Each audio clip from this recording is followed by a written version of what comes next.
नमस्कार दोस्तों, fabulous education में आपका स्वागत है। आज हम अपने टॉपिक को आगे बढ़ाते हुए पब्लिक एडमिनिस्ट्रेशन में हम देखेंगे न्यू पब्लिक एडमिनिस्ट्रेशन। दोस्तों, मेरी ये कोशिश रहेगी क्योंकि हर किताब में जिस तरह से न्यू पब्लिक एडमिनिस्ट्रेशन को समझाया गया है काफ़ी मुश्किल होता है। उसके गोल्स क्या है, एंटी गोल्स क्या है, थोड़े समझने मुश्किल होते हैं। तो मैं आपके कॉन्सेप्ट में क्लैरिटी लाने की कोशिश करूँगा पूरी तरीके से, ताकि आपको इस टॉपिक को समझने कोई मुश्किल ना आए। तो चलिए बिना कोई विलंब किए हुए चीज़ों को शुरू करते हैं। एक्चुअली बात क्या है कि जो हमें पहले ये समझना पड़ेगा कि इसके कारण क्या थे। लेकिन कारण से पहले मैं आपको कुछ चीज़ें बताना चाहता हूँ यूएस की सोसाइटी के बारे में। देखिए क्या था कि वर्ल्ड वार जब वन हुआ था उसके बाद यूएसए ने कैपिटलिस्ट इकोनॉमी लेके आया था। लेकिन क्या देखा गया 1920s में ये कैपिटलिस्ट इकोनॉमी भी फेल हो गया था। फिर उसके बाद उन्होंने रेगुलेटरी कमीशंस बनाए थे और थोड़ा सा पब्लिक सेक्टर एंटरप्राइजेस को भी लेके आए थे। लेकिन वो एंटरप्राइजेस जो थे आपके ब्यूरोक्रेसी पे चलते थे। मैं आपको ये सलाह दूंगा कि इस टॉपिक को समझने से पहले आप जो हमारे एडमिनिस्ट्रेटिव थिंकर्स के हमने जो वीडियो बनाए हैं टेलर के, फेयोल के और मैक्स वेबर के, स्पेशली मैक्स वेबर की ब्यूरोक्रेटिक थ्योरी तो ज़रूर देखिएगा। उसको समझने के बाद ही चीज़ों को आप अच्छी तरह समझ सकते हैं। तो उन्होंने क्या है कि पब्लिक सेक्टर एंटरप्राइज लाने के लिए क्या है गवर्नमेंट ने रन किया, तो उसमें ब्यूरोक्रेसी चलती थी जो कि वेबेरियन ब्यूरोक्रेसी कहती थी। और इन्हीं सब चीज़ों को हम public administration, old public administration भी मानते हैं उसको। तो उसके क्या था 1960s के टाइम पे देखा गया कि काफ़ी सोशल पॉलिटिकल अफेयर्स थे वहाँ पे। जैसे एंटी ब्लैक अमेरिकन का मूवमेंट चल रहा था, अर्बन रॉयट्स हो रहे थे, आपके कैंपस में अफील्स हो रहे थे, बड़ी प्रॉब्लम चल रही थी। और इन सब चीज़ों के लिए जो भी हो रहा था, इन्फ्लेशन ये सब, तो ब्यूरोक्रेसी कभी अकाउंटेबल थी ही नहीं लोगों के प्रति डायरेक्टली। और अलग यूएसए भी जो उसकी अपनी आंतरिक चीज़ें थी, इंटरनली और एक्सटर्नली बहुत सारे प्रॉब्लम फेस कर रहा था। इंटरनली अनएम्प्लॉयमेंट था, इन्फ्लेशन चल रहा था, फिजिकल डिफिसिट बहुत ज़्यादा थे, टर्बुलेंट टाइम थे। और आपके क्या है एक्सटर्नल में देखेंगे कि 1960s में यूएसए वियतनाम वॉर लड़ रहा था, जिसके कारण उस और वो हार रहा था, जिसके कारण क्या वर्ल्ड ग्लोबल स्टेज पे उसकी नाम गिर रहा था, प्लस बहुत ज़्यादा पैसा खर्च हो रहा था, जिसके कारण फिजिकल डेफिसिट भी आया था। तो वो क्या है कि जो स्कॉलर्स थे पब्लिक एडमिनिस्ट्रेशन के उस वक्त नए यंग, वो ये सोचते थे जितनी प्रॉब्लम आ रही हैं यूएसए में, तो वो सारी एडमिनिस्ट्रेशन की प्रॉब्लम क्यों है? क्योंकि हम ट्रेडिशनल पब्लिक एडमिनिस्ट्रेशन को फॉलो करते हैं यूएसए में। ट्रेडिशनल पब्लिक एडमिनिस्ट्रेशन को दोस्तों आप क्लासिकल थिंकर्स समझ सकते हैं, और स्पेशली ब्यूरोक्रेसी, वेबेरियन की ब्यूरोक्रेसी। तो अब हम समझने से पहले ये भी देखते हैं कि कौन कौन से लैंडमार्क थे जिनके कारण क्या है ये जो न्यू पब्लिक एडमिनिस्ट्रेशन है वो चीज़ें आई। तो सबसे पहले तो क्या था कि हाँ, जैसा कि मैंने आपको बताया,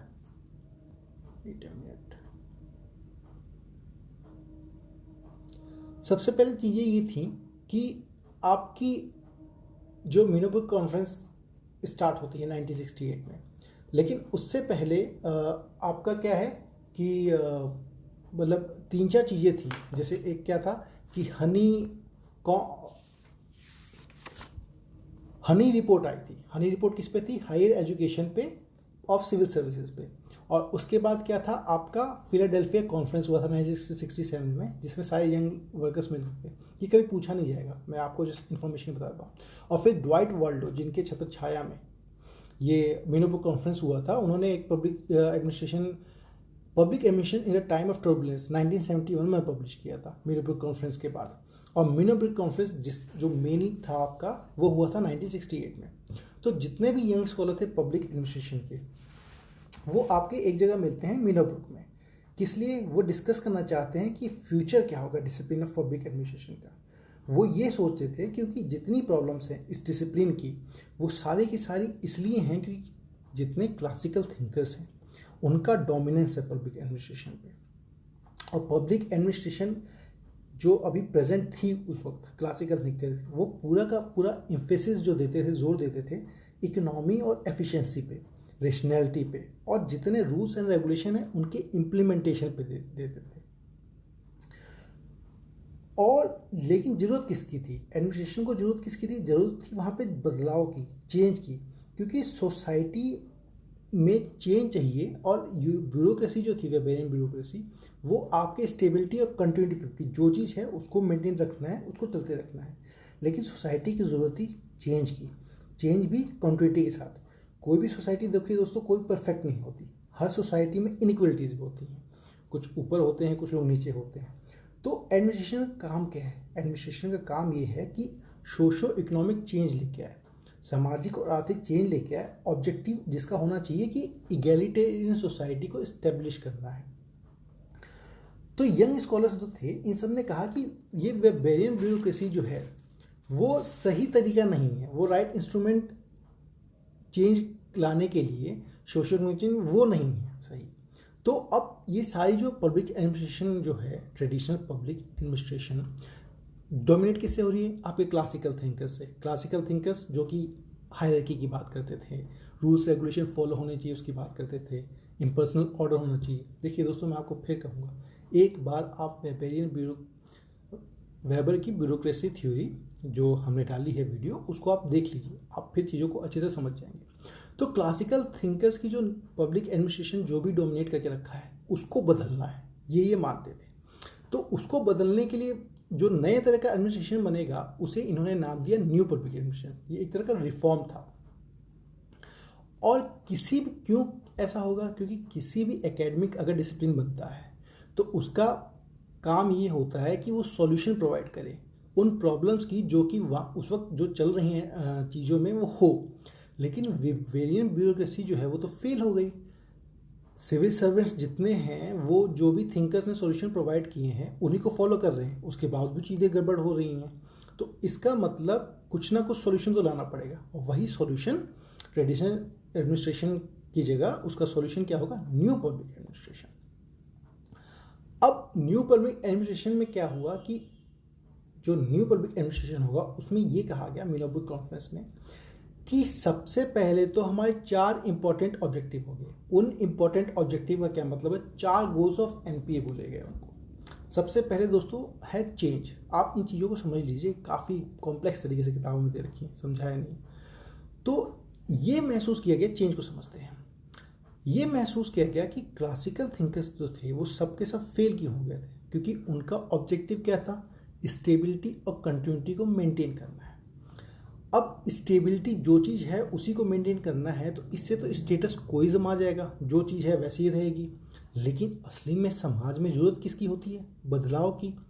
तो एडमिनिस्ट्रेटर जितने भी होंगे उनको तो सोशल इकोनॉमिक चेंज लेके आना है, क्योंकि कोई भी सोसाइटी परफेक्ट नहीं होती, हमने अभी बताया, कोई भी बराबर नहीं होती, हर सोसाइटी में इनइक्वलिटीज़ होती हैं, कोई अमीर होता है, कोई गरीब होता है।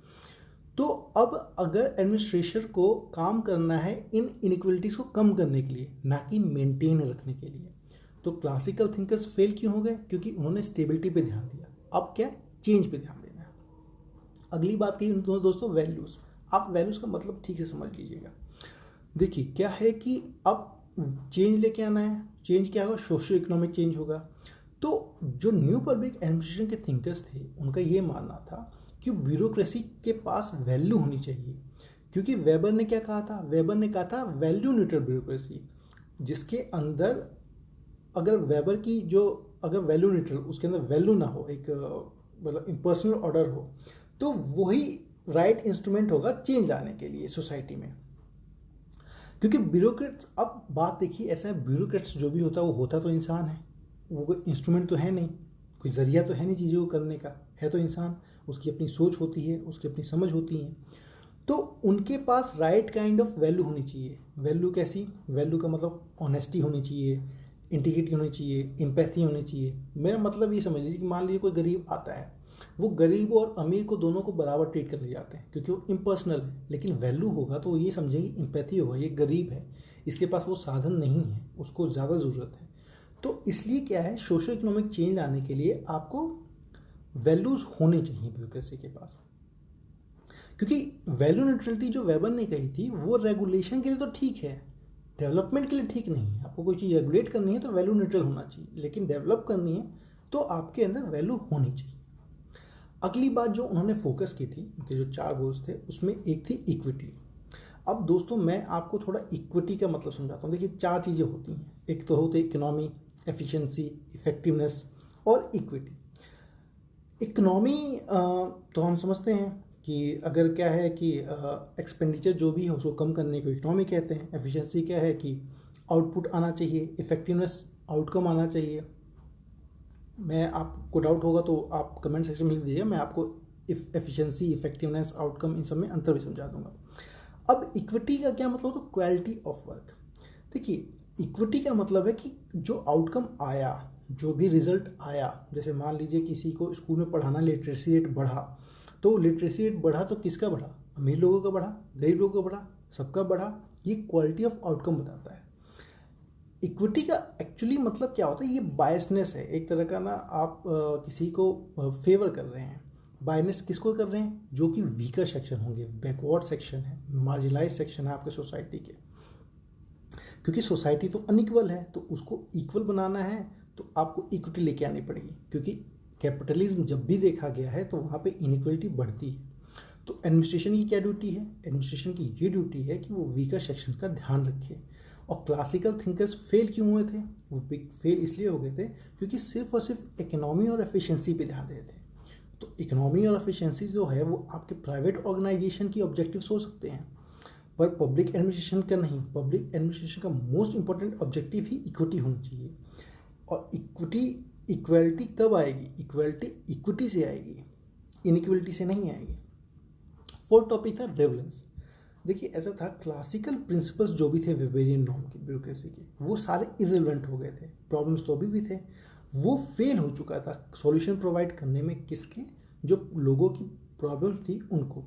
जैसे मैं आपको एक एग्जांपल दूं कि अगर वही ब्यूरोक्रेसी चलती रहती तो इंडिया में जो नई नई प्रॉब्लम्स थी, जैसे कास्ट सिस्टम है अभी तक ख़त्म नहीं हुआ, नक्सलिज्म एक और आ गया, रीजनलिज्म भी बढ़े जा रहा है।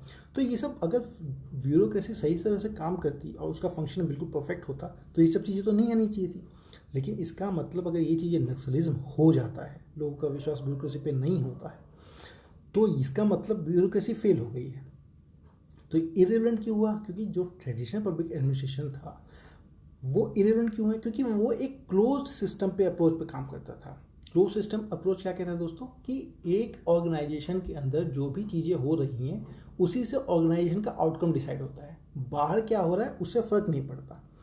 तो ट्रेडिशनल ब्यूरोक्रेसी तो क्लोज सिस्टम थी, लेकिन यहाँ पे क्या है, ओपन सिस्टम, बाहर में होने वाली चीज़ें भी ऑर्गेनाइजेशन पे असर डालती हैं। तो अब क्या है कि अब ट्रेडिशनल ब्यूरोक्रेसी को तो नॉलेज ही नहीं है कि बाहर क्या हो रहा है। तो एक मतलब कहते हैं ना कि एक आइवरी टावर एटीट्यूड है, अपने खुद के ख्याल बनाए हुए हैं। तो उनका ये कहना था कि डिसिप्लिन जो है पब्लिक एडमिनिस्ट्रेशन का, वो अपना रिलेवेंस तभी रखेगा जब तक उसे सॉल्यूशन प्रोवाइड किया जाएगा प्रैक्टिशनर जो एडमिनिस्ट्रेटर हैं उनकी जो प्रॉब्लम है उसको। तो अब ब्यूरोक्रेसी अपना रिलेवेंस तभी रख सकता है जब वो लोगों की प्रॉब्लम्स को समझे। जैसे कि नक्सलिज्म क्यों आया, क्योंकि लोगों ने का विश्वास ब्यूरोक्रेसी हट गया, ब्यूरोक्रेसी उनकी प्रॉब्लम सॉल्व नहीं कर पाई, तो नक्सलिज्म नाम की चीज़ आ गई। तो उनका ये कहना था कि ब्यूरोक्रेसी जो है वो अपना रिलेवेंस तभी रिटेन करेगी जब वो कस्टमर ओरिएंटेड होगी। देखिए दोस्तों, कई लोग क्या है कि इसको 5th गोल भी मान लेते हैं एनपीए का, मैं आपको इसी में समझा रहा हूँ कि ब्यूरोक्रेसी जो है अपना रिलेवेंस रिटेन करके रखेगी। वो कब, जब वो कस्टमर ओरिएंटेड होगी, वो ये देखेगी कि जिसको वो सर्व कर रही है वो उसके लिए काम है कि नहीं। मान लीजिए कहीं सूखा पड़ा है तो पानी की ज़रूरत होगी, लेकिन वहाँ पे वो ये डिसाइड कर लें कि भाई यहाँ पे दूध बांटा जाएगा, सिर्फ पानी नहीं बांटा जाएगा, तो लोगों की ज़रूरतों के हिसाब से। तो फोकस क्या होना चाहिए, पीपल होना चाहिए, ना कि रूल्स रेगुलेशन। सिर्फ रूल्स रेगुलेशन फॉलो करने से नहीं होगा, लोगों की दिक्कतें सॉल्व हो रही नहीं रूल रेगुलेशन से, इसकी ज़रूरत होगी। तो वो आउटकम पे फोकस करना चाहिए और सॉल्यूशन जो लोग फेस कर रहे हैं उसको देखना चाहिए। अब साथ में दोस्तों, ये तो हमारे 4 गोल थे। गुलामविस्की ने जो उसमें में थे, तो एनपीए थिंकर्स ने 4 एंटी गोल्स ऑफ एडमिनिस्ट्रेशन भी सोचे थे। एंटी गोल्स मतलब ये एंटी है, मतलब ये चीज़ें तो नहीं होनी चाहिए। जैसे एंटी टेक्निकल मतलब टेक्निकल नहीं होना चाहिए, तो एंटी टेक्निकल। तो वेबेरियन ब्यूरोक्रेसी क्या था, वो हमेशा इंपॉर्टेंस देता है टेक्निकल एस्पेक्ट्स को। क्लासिकल थिंकर्स जो है एक ऑर्गेनाइजेशन का फिजिकल स्ट्रक्चर डिफाइन करते थे। फिजिकल स्ट्रक्चर मतलब उसमें हायरार्की होगी, पर्सनल ऑर्डर होगा, रूल्स रेगुलेशन का ही फॉलो करना पड़ेगा। तो उन्होंने क्या है कि इम्पर्सनल डिटैचमेंट, आपको डिटैच रहना है, आपको समझ मतलब अटैच होना ही नहीं है। उन्होंने हायरार्की को इम्पोर्टेंस दी और इस प्रोसेस में क्या है कि ह्यूमन एलिमेंट को ही इग्नोर कर दिया, इंसानियत को। तो एनपीए थिंकर्स इस ये जो टेक्निकल एस्पेक्ट था उनका कि आपको बस यही चीज़ें देखनी है, इसके खिलाफ थे।